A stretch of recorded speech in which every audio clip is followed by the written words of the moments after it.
Hello दोस्तों, कैसे हैं आप लोग। उम्मीद करता हूं कि सही होंगे। मैं अरविंद सिंह आपके अपने इस चैनल पर एक बार फिर से बहुत बहुत स्वागत करता हूं। जैसा कि आपको पता है कि हम क्लास हाई स्कूल की रसायन विज्ञान की पूरी सीरीज स्टार्ट कर चुके हैं। ये हमारा फर्स्ट वीडियो का सेकेंड पार्ट है। यदि आपने फर्स्ट पार्ट नहीं देखा है तो उसकी लिंक आपको आज के इस वीडियो के डिस्क्रिप्शन बॉक्स में मिल जाएगी। तो मैं रिकमेंड करूँगा कि आप पहले फर्स्ट पार्ट को देखें, उसके बाद इस सेकेंड पार्ट पर आएँ ताकि आपको चीज़ें अच्छे से क्लियर हो। वीडियो स्टार्ट करने से पहले एक छोटी सी रिक्वेस्ट आपसे, यदि आप इस चैनल पर पहली बार आ रहे हैं तो चैनल को सब्सक्राइब कर दीजिए, वीडियो को लाइक कर दीजिए और बगल में घंटे के आइकन को जरूर प्रेस कर दीजिए ताकि आपको हमारी लेटेस्ट अपडेट मिलती रहे। तो चलिए शुरू करते हैं आज की इस वीडियो ट्यूटोरियल को।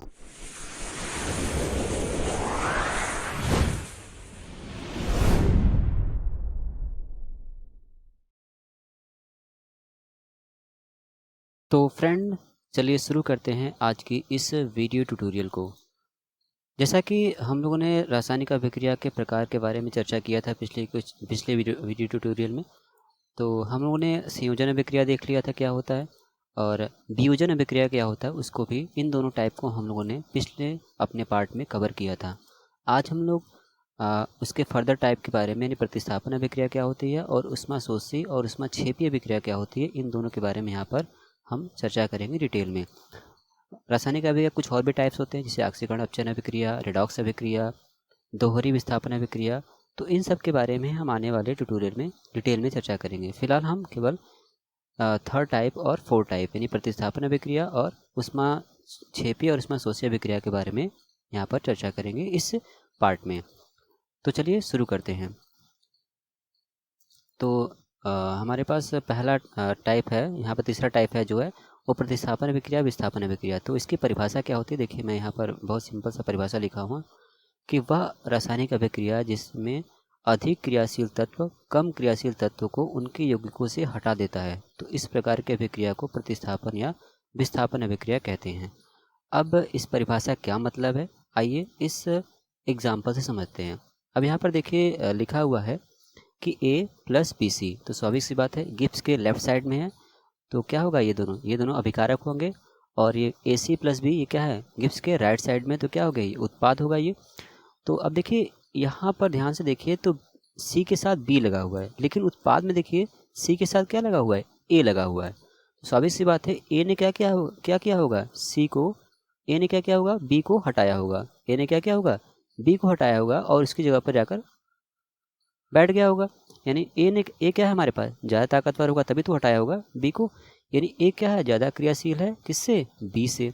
यानी A यहाँ पर क्या हो गया, ज़्यादा ताकतवर हो गया, ज़्यादा क्रियाशील हो गया किससे, B से। B को A के पास से हटाकर खुद उसके स्थान पर जगह ले लिया। यानी BC हमारा देखिए क्या है, पूरा यौगिक है और एक क्या है हमारे पास, तत्व है। तो इस तत्व ने इस यौगिक में से B को हटाया और B के स्थान पर खुद चला गया और यहाँ पर AC बना लिया और B को अलग कर दिया। तो समझ में आ रहा होगा क्या चीज़ है ये।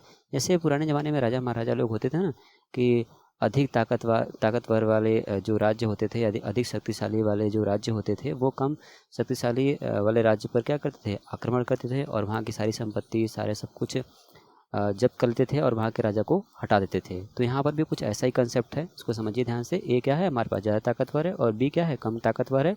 तो इन्हें क्या किया, B को हटा दिया और उसके स्थान पर चला आया। इन्हें क्या किया, यहाँ पर B को हटा दिया है, ठीक है। तो वही चीज़ यहाँ पर लिखा है कि वह रासायनिक जिसमें अधिक क्रियाशील यहाँ पर कौन है, A है।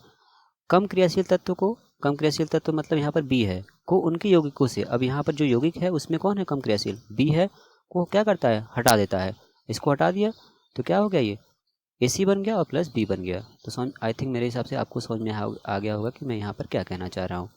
परिभाषा भी समझ में आ गई, एग्जाम्पल भी समझ में आ गया। अब देखिए यहाँ पर Fe एक एग्जाम्पल लिखा हुआ है, Fe प्लस CuSO4 क्या बना हुआ है, FeSO4 प्लस Cu। अब देखिए यहाँ पर Fe क्या है हमारे पास, Fe ने किसको हटाया हुआ है, Cu को। यहाँ पर CuSO4 मतलब कापर सल्फेट है।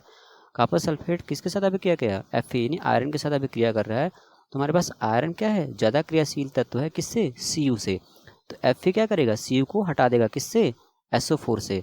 तो Fe Cu को हटाने के बाद क्या आएगा, Fe, तो यहाँ पर Fe आ जाएगा और Cu क्या हो जाएगा, हट जाएगा। तो FeSO4 बन जाएगा और क्या बन जाएगा, Cu बाहर निकल जाएगा। तो देखिए प्रतिस्थापन या विस्थापन हो रहा है कि नहीं हो रहा है, यानी एक हट रहा है उसके स्थान पर दूसरा आ रहा है। आ कौन रहा है, जो ज़्यादा क्रियाशील तत्व है, हट कौन रहा है, जो कम क्रियाशील तत्व है। आई थिंक आपको समझ में आ गया होगा। आगे बात करते हैं। तत्वों की क्रियाशीलता का क्रम, यानी कैसे पता करें यार कि कौन ज़्यादा क्रियाशील तत्व है, कौन कम क्रियाशील तत्व है। पता तो होना चाहिए ना कि यार ऐसे हवा में थोड़ी ना बात होगी। तो देखिए यहाँ पर मैंने कुछ लिखा हुआ है तत्व, यानी लिथियम है, सोडियम है, पोटेशियम है, फिर सोडियम है, फिर मैग्नीशियम है, एल्युमिनियम है, जिंक है, Fe है, Sn है, Pb है, लेड है जिसको कहते हैं, हाइड्रोजन है, कॉपर है, Hg है, पारा है। देखिए ये कुछ लिखे गए हैं एलिमेंट। अभी आपको समझ में आएगा क्या लिखा गया है ये। अब देखिए तीर क्या है, ऊपर से नीचे गया हुआ है, सॉरी नीचे से क्या गया है, ऊपर गया हुआ है। और यहाँ पर मैंने कुछ लिखा हुआ है, क्या लिखा है, तत्वों के क्रियाशीलता का क्रम। इसका मतलब क्या हुआ है कि तत्वों के क्रियाशीलता मतलब जो ऊपर वाला तत्व है वो ज़्यादा क्रियाशील तत्व है। जैसे यहाँ पर मैं इन दोनों बात करते, इन दोनों में मैं अगर लिथियम और पोटेशियम बात करूँ तो ज़्यादा क्रियाशील कौन होगा, लिथियम होगा, क्योंकि लिथियम क्या है, ऊपर है। अब देखिए सोडियम और पोटेशियम और लिथियम में बात करूँ सबसे ज़्यादा क्रियाशील कौन का तत्व है, लिथियम होगा। अच्छा इन दोनों में अगर बात करूँ पोटेशियम और सोडियम में, तो पोटेशियम ज़्यादा क्रियाशील तत्व होगा, किससे अपेक्षाकृत, सोडियम से। यानी जो भी तत्व ऊपर वाले हैं और उससे नीचे वाले तत्व हैं, यानी ऊपर वाले जो भी तत्व है वो ज़्यादा क्रियाशील तत्व है और नीचे वाले क्या है, कम क्रियाशील तत्व है। अब इसमें सबसे इंपॉर्टेंट चीज़ है कि तुलना करना, तुलना करके ही बता सकते हैं कि हम कौन ज़्यादा क्रियाशील तत्व है और कौन कम क्रियाशील तत्व है। अब देखिए यहाँ पर Cu है प्लस Hg है, तो Cu और Hg में देखें तो Hg मतलब पारा होता है, तो Cu कॉपर और पारे में देखें तो ज़्यादा क्रियाशील तत्व कौन है, पारा है, और Hg क्या है हमारे पास, यानी पारा क्या है, कम क्रियाशील तत्व है। बात समझ में आ गई, आई थिंक आपको बात समझ में आ गई होगी मैं क्या कहना चाह रहा हूँ। तो सिंपल सा एक यहाँ पर देखिए एग्जाम्पल, देखिए वही पिछला वाला एग्जाम्पल हमारे पास है, ठीक है। इसको समझते हैं, Fe प्लस USO4। Fe देखिए कहाँ हमारे पास है, Fe देखिए यहाँ पर है, Cu कहाँ पर है, Cu देखिए नीचे हमारे पास है। तो सभी सी बात है, Fe क्या होगा, ज़्यादा क्रियाशील तत्व होगा अपेक्षाकृत किससे, Cu से, क्योंकि Cu क्या है हमारे पास ऊपर है, ऊपर जाने पर क्रियाशीलता क्या होती है, बढ़ती है।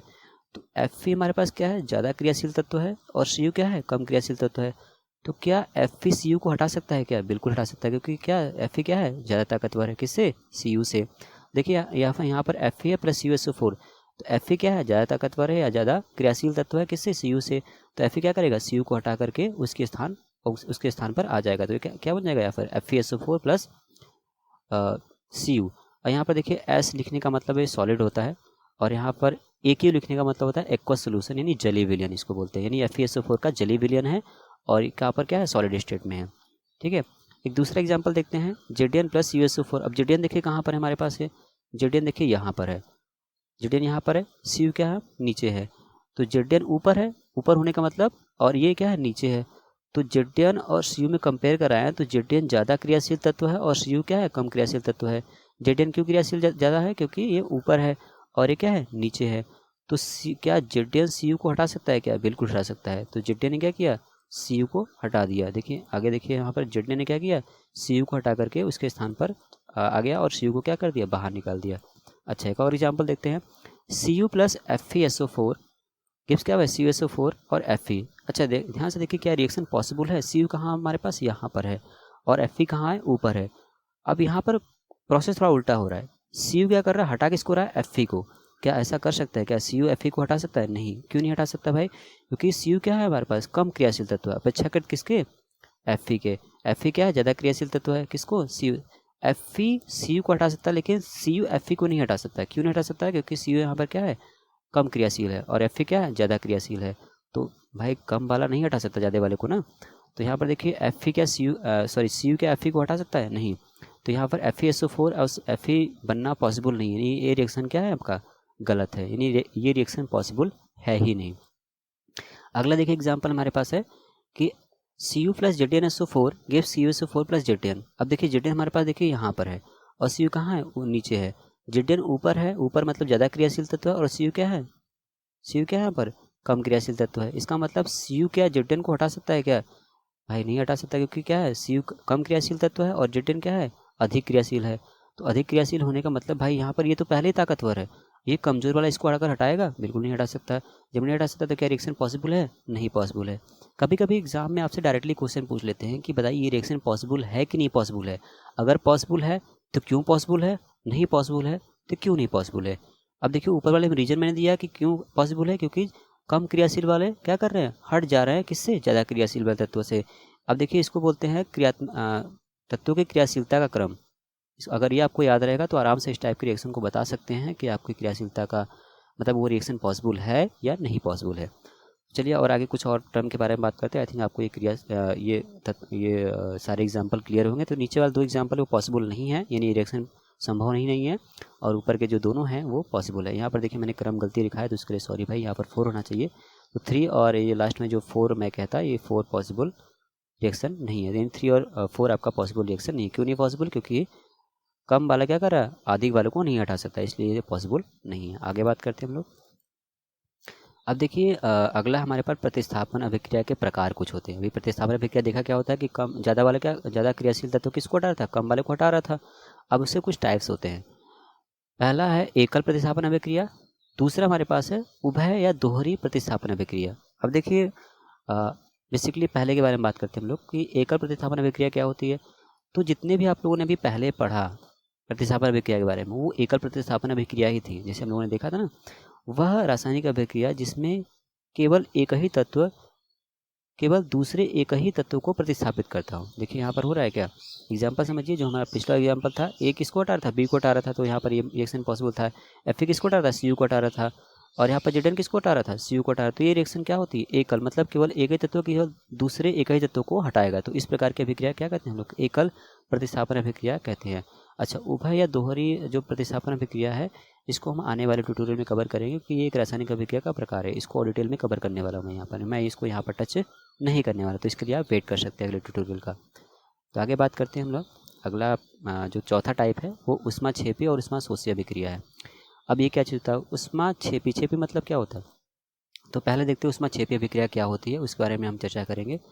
तो परिभाषा देखते हैं कि वे रासायनिक अभिक्रिया जिसमें अभिक्रिया के दौरान ऊष्मा निकलती है, उसे क्या करते हैं, ऊष्माक्षेपी अभिक्रिया कहते हैं। हाँ, जैसे कोई आपने अभिक्रिया करा और वहाँ पर कुछ गर्मी पैदा होने लगी।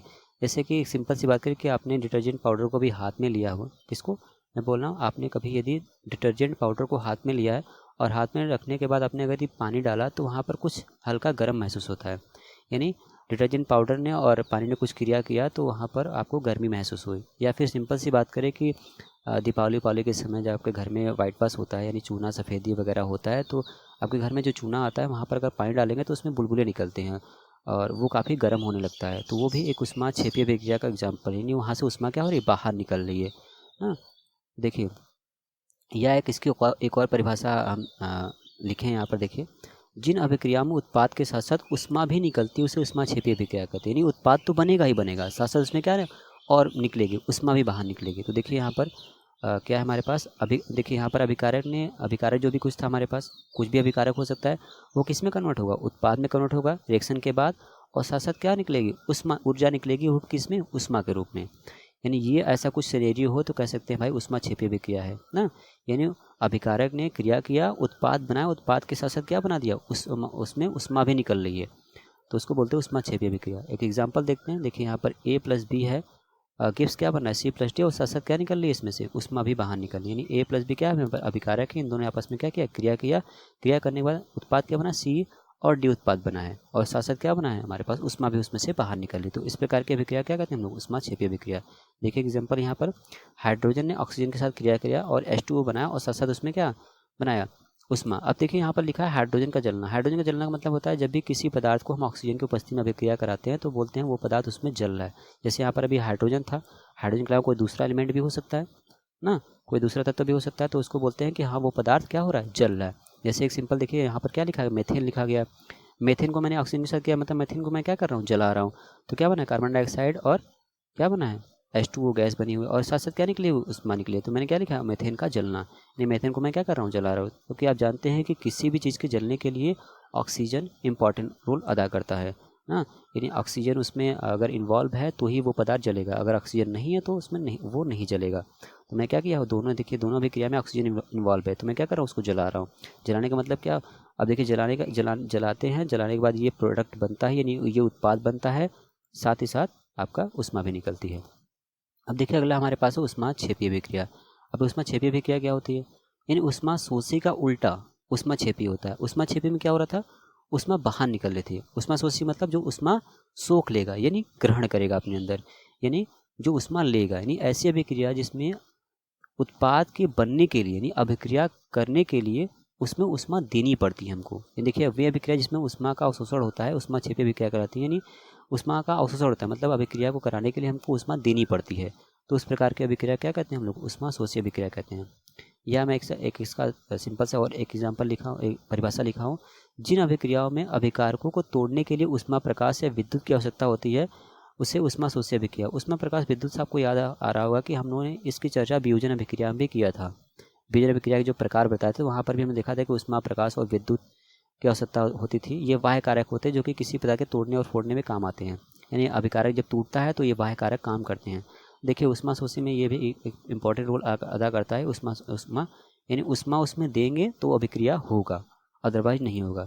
देखिए यहाँ पर सिंपल सा एग्जाम्पल मैं लिखा हूँ, A+B, तो साथ साथ अभी क्या अभिकारक है और इसमें क्या दिया, उष्मा दिया, तो ये क्या बना, C+D बना। सॉरी ये गलती से लिख गया है, यहाँ पर ये नहीं रहेगा ये चीज़, ठीक है, ये उष्मा यहाँ पर नहीं रहेगा। तो अभिकारक क्या हमारे पास A+B है और उष्मा दिया मैंने तो C+D बन गया, यानी इस अभिक्रिया को कराने के लिए हमको उष्मा देनी पड़ती है। तो इस प्रकार की अभिक्रिया क्या कहते हैं, उष्मा शोषी अभिक्रिया कहते हैं। जैसे यहाँ पर देखिए हमारे पास एग्जाम्पल है कैल्शियम कार्बोनेट, यानी जिसको आप लोग चूना पत्थर ही बोलते हैं, खड़िया ही बोलते हैं। कैल्शियम कार्बोनेट को मैंने क्या दिया, उष्मा को देखिए आप यहाँ प्लस के रूप में लिखिए या फिर इसके ऊपर लिखिए, तो भी ये चीज़ वही, मतलब एक ही तरीका है, यानी लिखने का ये अलग अलग तरीका है लेकिन है दोनों एक ही चीज़। यहाँ पर अभिक्रिया करने के बाद कैल्शियम ऑक्साइड बना हुआ है और कार्बन डाइऑक्साइड बना हुआ है, यानी आप जो उष्मा लिखा हुआ है इसको चाहे तो आप यहाँ पर लिखिए या यहाँ पर लिखिए या माइनस दे करके आप इधर भी लिख सकते हैं, यानी प्रोडक्ट साइड में भी आप उष्मा को लिख सकते हैं। किस क्या दे करके, माइनस दे करके। जैसे यहाँ पर देखिए प्लस देकर लिखा हुआ है तो इसके इस साइड में जाएंगे तो हम माइनस देकर भी इसको लिख सकते हैं, यानी यहाँ पर अगर हम माइनस उष्मा भी लिखें तो भी वो सही है। जैसे अगले एग्जाम्पल में देखिए मैंने लिखा हुआ है N2+O2 गिव्स NO, ठीक है, तो यहाँ पर देखिए माइनस देकर मैंने लिखा हुआ। इसका मतलब क्या है कि मैं इसको किस साइड में लिखना चाहता था, इस साइड में लिखना चाहता था, लेकिन लिखा किधर हूँ, इस साइड में। अगर इस साइड में इसको ले आता तो क्या होता, प्लस में हो जाता। अब थोड़ा बहुत मैथमेटिक्स जानते हैं वो तो पता होगा आपको कि पक्षांतर करने के बाद जो प्लस होता है वो माइनस में होता है, माइनस होता है तो प्लस होता है। इधर क्या है, ये माइनस में है, अगर मैं इधर ले आऊँगा तो प्लस में ले आऊँगा, यानी 45 किलो कैलोरी अगर मैं ऊर्जा दूंगा तो यह अभिक्रिया होगी। अच्छा, इसको मैं गिब्स के ऊपर भी लिख सकता था, यानी गिब्स के ऊपर लिखूँ या मैं इधर माइनस करके लिखूँ या इधर प्लस करके लिखूँ, नहीं समझ में आया, फिर समझिए इसको मैं क्या कह रहा हूँ। मैं ये कह रहा हूँ कि गिब्स के इस साइड में आप चाहे तो माइनस देकर लिखें, ये उष्मा शोषी में बता रहा हूँ। गिब्स के इस साइड में या तो आप माइनस देकर लिखें या तो इस साइड इसके ऊपर लिख सकते हैं या तो इधर आप लिखेंगे प्लस दे करके, ठीक है। ये 3 तरीके आपको मैंने बताए। आगे बात कर, बस आज के इस वीडियो ट्यूटोरियल में इतना ही दोस्तों, ठीक है। एक और एग्जांपल देख लेते हैं भाई। N2+O2 गिव्स, और देखिए यहाँ पर 45 किलो कैलोरी, मैंने वही चीज़ देखिए उसको यहाँ पर सेम एग्जांपल को मैंने इधर प्लस करके लिखा हुआ है। तो ये भी आप समझ सकते हैं कि मैं चाहे तो इसको इधर माइनस देकर लिखूँ या इधर इसको प्लस देकर लिखूँ या इसी के ऊपर, इस गिब्स के ऊपर लिख दूँ तो भी वो चीज़ सही है। तो ये रही आज की इस वीडियो ट्यूटोरियल। फ्रेंड, इस वीडियो को एंड होने से पहले मैं एक आपको इम्पॉर्टेंट चीज़ बता देना चाहता हूँ आपके एग्ज़ाम पॉइंट ऑफ व्यू से। अगर आपको इस ट्यूटोरियल का PDF नोट्स चाहिए, यानी आपको चाहते हैं कि नोट्स, हैंड रिटेन नोट्स चाहिए, तो मुझे आप कमेंट बॉक्स में कमेंट करके बताइए ताकि मैं आपको PDF नोट्स भी प्रोवाइड करा सकूँ। थैंक यू दोस्तों।